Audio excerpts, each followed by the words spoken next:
Dernière nouvelle. L'armée russe prépare une offensive contre ce qu'on appelle la ceinture de forteresses dans la région de Donetsk. Il s'agit de Konstantinovka, Drouchkovka, Slaviansk et Kramatorsk.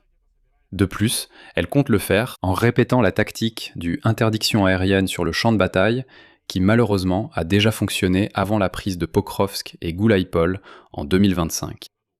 C'est la conclusion annoncée aujourd'hui par l'Institut pour l'étude de la guerre. Parallèlement, les généraux de l'état-major général de la Fédération de Russie battent des records pour le 3e mois consécutif en ce qui concerne le nombre d'attaques d'assaut, en essayant de tenir les promesses faites à Vladimir Poutine, notamment d'occuper tout le Donbass d'ici la fin de l'année.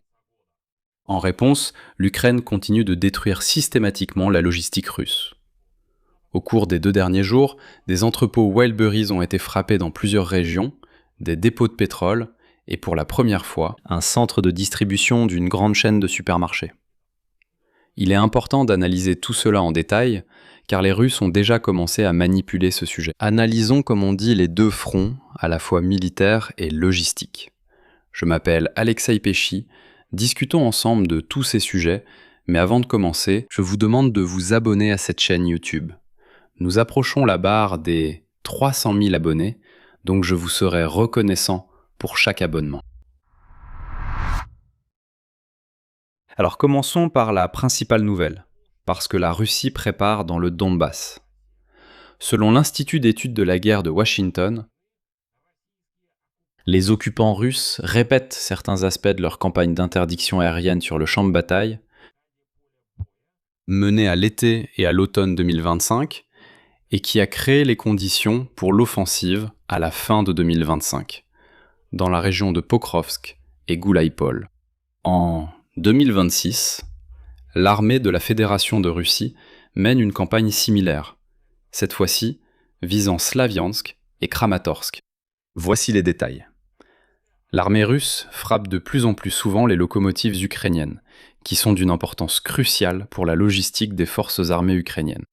En juillet 2026, le commandement militaire de la Fédération de Russie a équipé ses unités de 1000 drones de type Molnia et a donné l'ordre d'intensifier les frappes contre la logistique ukrainienne à Kramatorsk et dans les zones avoisinantes. Parallèlement, selon l'Institut pour l'étude de la guerre, l'ennemi s'est attaqué au point de passage reliant 2 villes clés de l'agglomération, à savoir Slaviansk et Kramatorsk. Une vidéo géolocalisée, publiée le 2 août, montre les conséquences d'une frappe du système russe de lance-roquettes multiples qui a fortement endommagé le pont Tcherevkivski, dans la partie est de Slaviansk. Le sens de cette tactique des Russes est en principe compréhensible. La destruction de tels nœuds logistiques vise à compliquer au maximum la réorganisation et l'approvisionnement en munitions des forces armées ukrainiennes avant une possible intensification des opérations terrestres. Autrement dit, la Russie essaie d'abord de couper l'approvisionnement, puis de lancer l'infanterie en avant, comme cela s'est produit dans le secteur de Pokrovsk. Et il faut prêter attention à cela pour ne pas répéter la situation de la fin de l'année dernière. Dans le même temps, le rythme d'avancée des Russes reste extrêmement lent.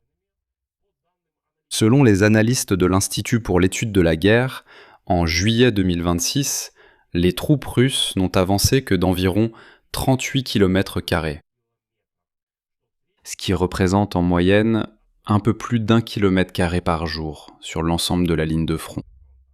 C'est là que cela devient le plus révélateur.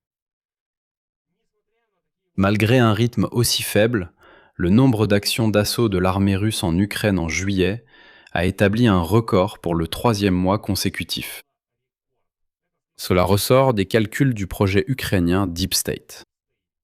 Selon Deep State, en juillet, les généraux russes ont envoyé l'armée russe à l'assaut des positions ukrainiennes 8800 fois. Pourquoi une telle situation ? Pourquoi une telle précipitation ? Pourquoi une telle ampleur ? En fait, les généraux de l'état-major des forces armées de la Fédération de Russie ont promis à l'idiot chauve Vladimir Poutine qu'avant la fin de cette année, il serait capable de prendre complètement le contrôle de la région de Donetsk, où il reste encore environ 17% du territoire qui n'est pas sous le contrôle des Russes sales, y compris une ceinture de 50 km de villes-forteresses, en particulier Konstantinovka, Drochkovka, Slaviansk et Kramatorsk. De plus, selon les données de Bloomberg, Poutine n'est désormais plus d'accord pour se limiter à la seule région de Donetsk. Il estime que les États-Unis auraient violé les accords d'anchorage et souhaite un contrôle total également sur les régions de Zaporijia et de Kherson qui ont été annexées en 2022. Dans le même temps, une partie des militaires russes considère que les délais annoncés à Poutine sont irréalistes et pense que la guerre pour le Donbass, comme ils l'appellent, pourrait s'étendre sur 2 semaines. Pendant ce temps, les forces armées ukrainiennes continuent de frapper la logistique russe en Russie même. Commençons par l'épisode le plus lourd de conséquences pour les Russes. Le matin du 4 août, des drones ukrainiens ont attaqué la ville de Tchekhov, dans la région de Moscou. Là-bas, des entrepôts étaient à nouveau en feu. En même temps, le plus grand complexe logistique de Welberis dans la région de Leningrad a été attaqué. Dans la localité de Krasny Bor, d'une superficie de 154 000 m². D'ailleurs, c'est le dernier et le plus grand entrepôt restant de cette place de marché dans cette région. Je rappelle le contexte. Le 24 juillet, des drones ukrainiens avaient déjà attaqué 2 autres centres de tri Wildberries dans cette même région de Leningrad. Les centres de tri de Zavod, d'une superficie de 18 000 m², et de Chouchari, d'une superficie de 106 000 m². La campagne de frappe visant spécifiquement l'infrastructure logistique de Wildberries a commencé le 18 juillet. Et à ce jour, la superficie totale des entrepôts attaqués de cette entreprise a atteint 1,5 million de mètres carrés. Eh bien, d'ailleurs, maintenant on peut déjà le dire officiellement, l'entrepôt de Wildberries attaqué le 2 août dans la région de Samara. C'est l'un des 5 plus grands centres logistiques de l'entreprise en Russie.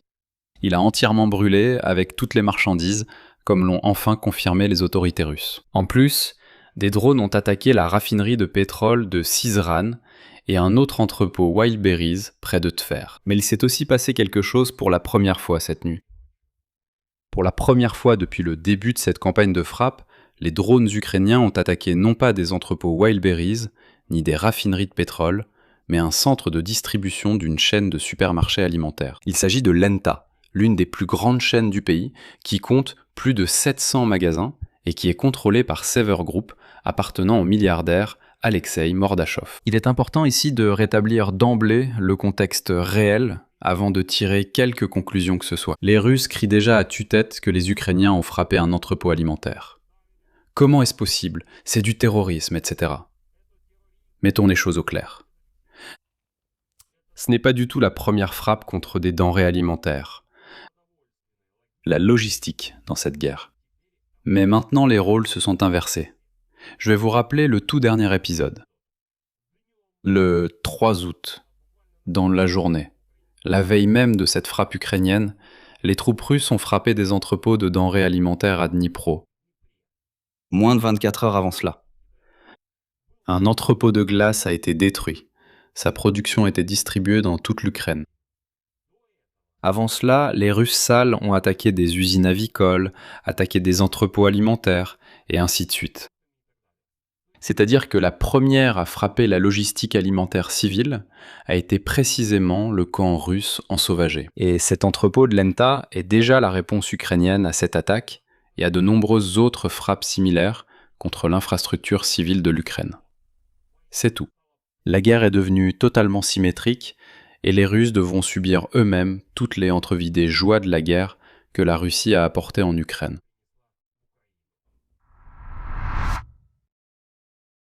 Passons maintenant aux conséquences de toute cette campagne pour l'économie russe, car elles sont déjà systémiques. Commençons par le carburant. En Russie, dans le contexte de la crise du carburant, des centaines de stations-service ont commencé à fermer. Officiellement, 322 stations-service ont cessé leurs activités. C'est 70 de plus que pour la même période de l'année dernière. En Russie, il n'y a pas assez d'essence pour toutes les stations-service. C'est pourquoi ils ferment simplement des stations, sans chercher à en produire plus. Ils ne peuvent tout simplement pas le faire physiquement. Les raffineries ont été détruites et les stations-service ferment. Les frappes ukrainiennes à longue portée de cette année ont mis hors service 26 raffineries de pétrole. Et le raffinage du pétrole en Russie est tombé au niveau de l'année 2002. Je voudrais aussi vous donner une autre nouvelle, cette fois concernant le Kazakhstan, qui ne cesse de nous surprendre désagréablement. Selon le ministre kazakh du Commerce, Arman Chakaliev, le Kazakhstan mettra bientôt en service 260 000 m² d'entrepôts de Wildberries. Le ministère russe des Affaires étrangères a affirmé que cela n'a aucun lien avec les frappes ukrainiennes. On dit que sur Ozon et Wildberries, des centaines de milliers de fournisseurs kazakhs sont déjà inscrits. Donc la logistique et les entrepôts seront simplement déplacés de Russie au Kazakhstan. En même temps, à ce jour, Wildberries loue déjà 46 000 m² d'entrepôts en République du Kazakhstan et est prêt à occuper tout le volume disponible dans le pays. Eh bien, les Kazakhs, soyez plus prudents en laissant entrer chez vous des Russes sauvages et mal lavés. Il faut aussi analyser séparément les frappes des forces ukrainiennes en mer Noire. Les frappes des drones ukrainiens ont déjà compliqué les importations, de Chine vers la Russie, via la mer Noire. Il s'est avéré que l'expédition de marchandises à Novorossiysk est désormais extrêmement difficile. Les transitaires conseillent carrément de ne pas utiliser cet itinéraire. À cause des attaques de drones et de vedettes sans équipage, la situation, disent-ils, est imprévisible. Je rappelle simplement que dans la nuit du 1er août, à cause d'une attaque de drone maritime à 130 000 de Novorossiysk, le cargo Yanina de la compagnie Fesco a coulé. Selon l'Union russe des exportateurs et producteurs de céréales, en raison des attaques dans la région de la mer d'Azov et de la mer Noire, attention, la Russie pourrait exporter de 30 à 35 millions de tonnes de blé de moins cette saison,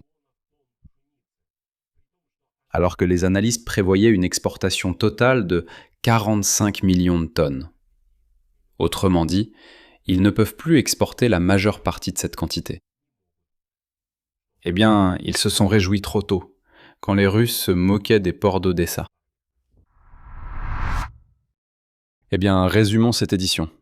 Sur le terrain, comme on dit, la Russie prépare des offensives coûteuses, en vies humaines, contre la ceinture fortifiée de bastions des forces armées ukrainiennes dans la région de Donetsk, répétant malheureusement déjà une tactique éprouvée de blocus aérien de la logistique avant l'assaut. Mais elle paye pour cela avec des assauts de chair à canon records pour le 3e mois consécutif avec des progrès minimes. Et pendant ce temps, au fin fond de la Fédération de Russie, des avions s'écrasent. Dans l'arrière-pays de la Fédération, une crise du carburant ferme des centaines de stations et le raffinage du pétrole s'effondre. La perte de la logistique alimentaire et maritime et le transfert forcé des entrepôts déjà vers le Kazakhstan voisin. Et ensuite, si l'Institut pour l'étude de la guerre a raison concernant la répétition du scénario de Pokrovsk, l'offensive sur Sloviansk et Kramatorsk pourrait s'intensifier dans les semaines à venir. Les frappes ukrainiennes compliquent aussi l'approvisionnement logistique russe de cette offensive. Comme les frappes sur la logistique, les frappes sur les ponts dont parle l'Institut pour l'étude de la guerre, font aussi partie du même système de transport que les drones ukrainiens frappent. Deuxième scénario. La pression économique augmente plus rapidement que les succès militaires de la Russie, ce qui pourrait contraindre le Kremlin à adopter une position plus flexible lors des négociations. Bien que pour l'instant, selon ce même Bloomberg, Vladimir Poutine au contraire durcit ses exigences. Ainsi, la guerre s'est en fait transformée en une véritable course contre la montre. Qui épuisera l'adversaire en premier ?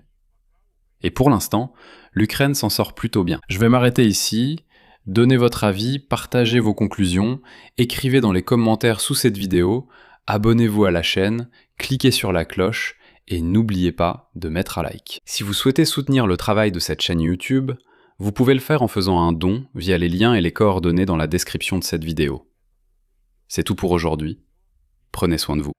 Au revoir à tous.